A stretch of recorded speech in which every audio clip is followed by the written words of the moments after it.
Udah lama kenapa masih tanya terus?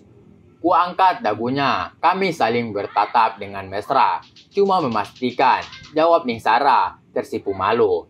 Syauqi sudah tidur, kan? Tanyaku berbisik pelan. Aku menoleh ke arah Syauqi, buah hati kami yang berusia 3 tahun, tertidur lelap di pojok.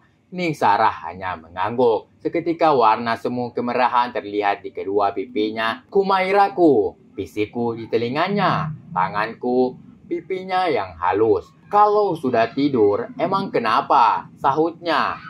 Aku hanya tersenyum sembari menatap lekat kedua bola matanya yang semakin menawan karena berpadu dengan pendar cahaya rembulan. Mata yang telah menawan hatiku bertahun-tahun lamanya, ku tatap wajahnya hingga ia menutup.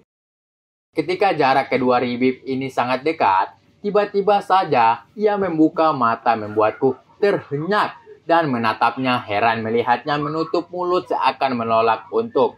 Sebentar, aku gosok gigi dulu. Mulutku bau petek. Setelah berlari ia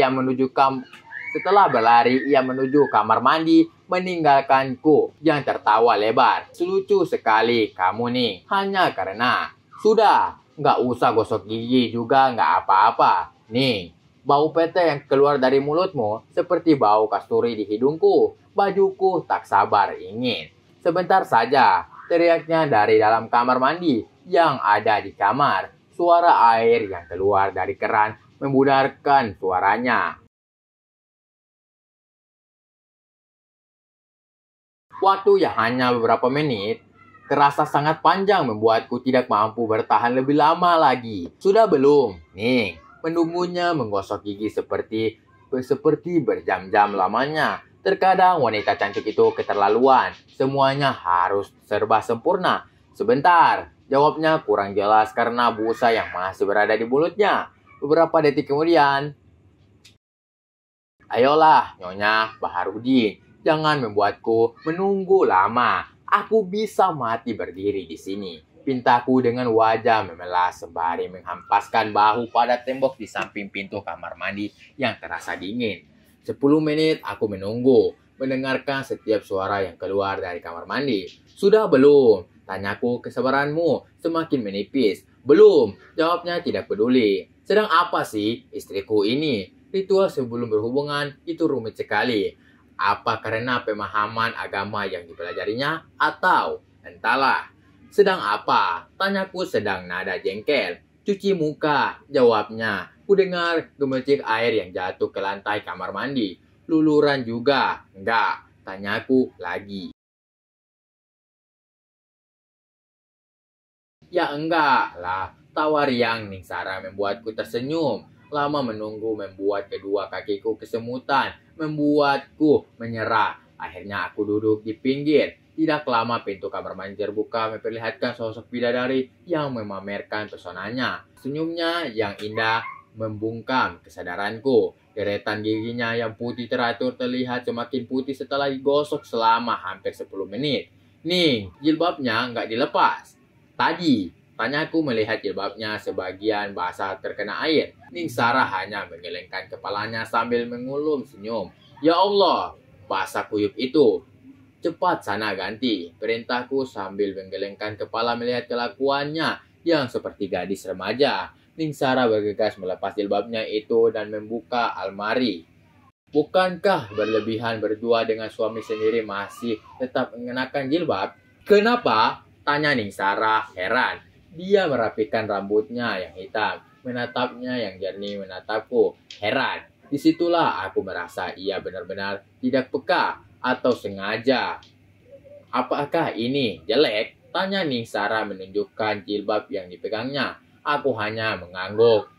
Oh, aku tahu jenengan suka warna lavender kan? Tanyanya berbinar-binar. Ningsara meletakkan jilbab yang dipegangnya dan kembali mengobok-obok isi lemari demi menemukan jilbab dengan berwarna yang dimaksud.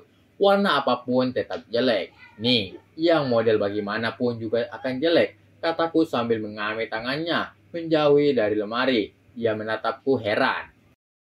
Untuk malam ini, jilbab apapun akan tetap jelek. Kamu lebih cantik dengan keadaan seperti ini, kataku lembut. Ku tatap wajahnya yang bersemu merah mendengar rayuanku.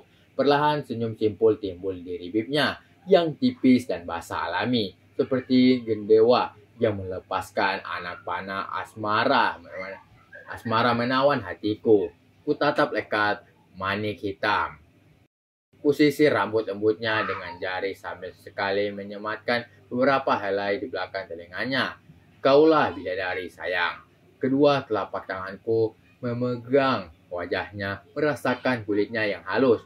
Kecantikannya terasa semakin menonjol oleh tamparan cahaya rembulan yang berpendar menerobos jendela kaca, mempermainkan gejolak.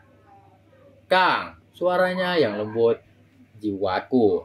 Gumamku membalas tatapannya yang lembut. Jenengan tadi juga makan pete? Ya, tanya Ning Sara. Bibirnya bergetar menahan tawa yang sewaktu-waktu akan pecah.